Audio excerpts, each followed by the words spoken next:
Koga je šta Moljko jede, svake nedelje, svake srede, hleb i krompir, pasulj beo, uz to i tanjir supe ceo.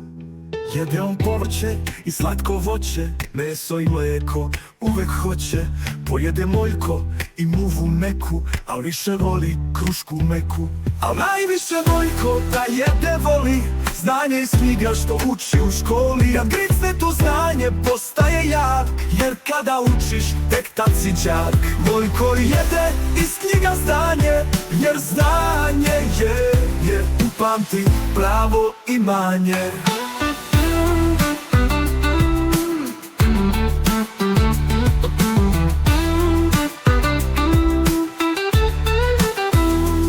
Moljko i jabuku malinu jede, svake nedelje, svake srede. Piletinu, svinjetinu svaki dan, jelovnik mu nikad nije dosadan. Jede Moljko sa tim u skladu, i belu i crnu čokoladu. Pojede Moljko i muvu neku, al više voli krušku meku.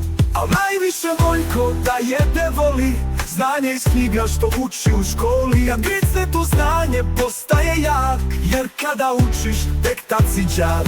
Moljko jede iz knjiga znanje, jer znanje jer upamti pravo imanje.